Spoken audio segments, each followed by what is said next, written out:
Assalamualaikum warahmatullahi wabarakatuh. Oke teman-teman, bertemu lagi dengan channel kita Tutorial Bung Dars. Channel ini membahas tentang data online dan data offline serta informasi terkini yang sedang booming. Baiklah teman-teman, seperti biasa pada kesempatan kali ini kami kembali akan memberikan video tutorial.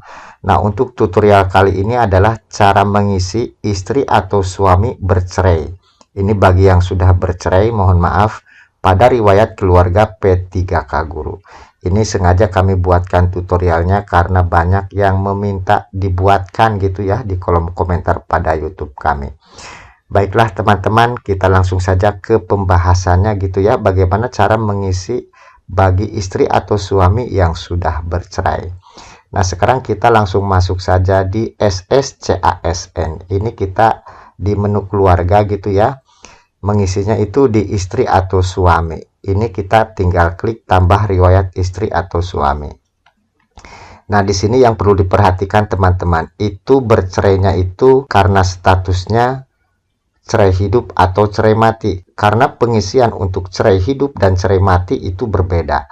Nah, sekarang yang kita bahas adalah yang cerainya itu cerai hidup. Nah, karena cerai hidup itu otomatis mantan suaminya kan masih hidup. Silahkan nik dan nomor kakaknya yang mantan suaminya itu diisikan begitu. Tentunya nik dan nomor kakaknya ini adalah data dari kartu keluarga mantan suaminya yang sekarang, berarti ya data dari kartu keluarga mantan suaminya. Silahkan tidak usah malu, mohon maaf gitu ya, dipinta data-datanya. Tinggal berterus terang saja untuk keperluan pemberkasan P3K gitu ya. Nah, bagaimana solusinya umpamanya tidak tahu gitu atau mantan suami atau istrinya itu tidak memberikan? Ya, disiasati saja. Nah, kemudian karena masih hidup, silahkan ini untuk pekerjaannya juga diisi gitu ya. Lalu nama suaminya siapa, tempat lahirnya dituliskan juga, lalu tanggal lahirnya silahkan dimasukkan gitu ya dengan cara memilih tahun, bulan, lalu harinya. Nah, kemudian ini perusahaan gitu, perusahaan ini tempat kerjanya. Kalau memang tidak bekerja ya boleh dikosongkan. Lalu status perkawinannya itu kan jelas cerai hidup, karena memang ini yang kita bahas cerai hidup dulu.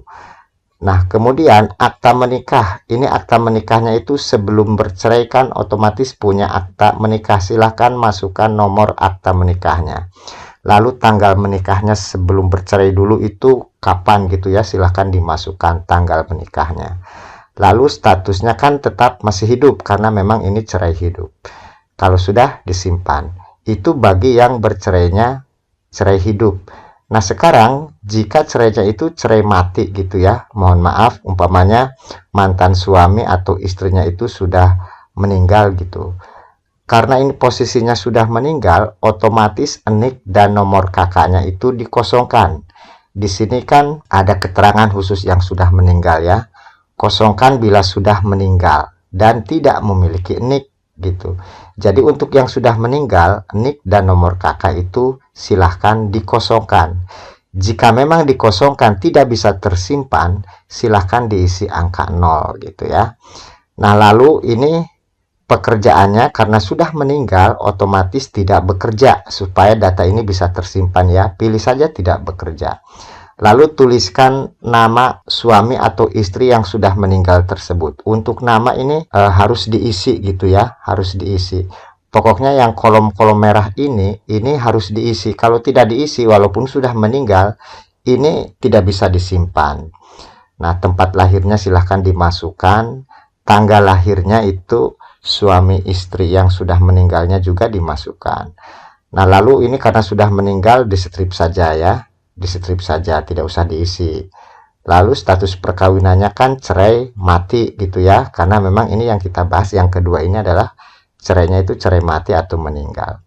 Lalu akta menikah, ini sebelum meninggal suami atau istrinya dulu kan pasti melalui perkawinan gitu ya, silahkan masukkan akta menikahnya, nomor akta menikahnya.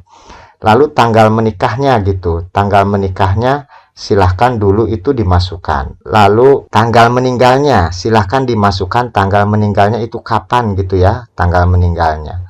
Lalu statusnya itu kan otomatis karena di sini cerai mati, otomatis di sini meninggal dunia kalau sudah disimpan. Nah, jadi perbedaannya seperti itu ya teman-teman semuanya.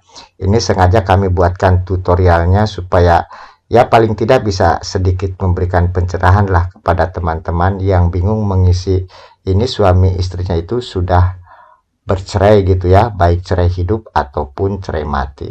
Jadi cerai itu kan ada dua, cerai mati, cerai hidup ya. Jadi sekali lagi untuk cerai hidup itu tetap data-data ini diisi ya untuk NIK dan nomor kakak. Intinya yang merah-merah ini harus diisi karena kalau tidak diisi tidak bisa disimpan ya teman-teman. Jadi seperti itu cara pengisiannya. Baiklah teman-teman, itu saja mungkin tutorial kali ini yang dapat kami sampaikan. Mudah-mudahan bisa bermanfaat buat teman-teman semuanya. Terima kasih yang sudah like dan subscribe di channel kami. Kami tunggu yang belum, silahkan di like, di subscribe, serta aktifkan notifikasi loncengnya supaya bisa mengikuti terus informasi dari channel kami. Serta bisa di-share kalau memang informasi yang kami berikan ini bisa bermanfaat. Selamat bertemu di video tutorial selanjutnya. Terima kasih atas perhatiannya. Wassalamualaikum warahmatullahi wabarakatuh.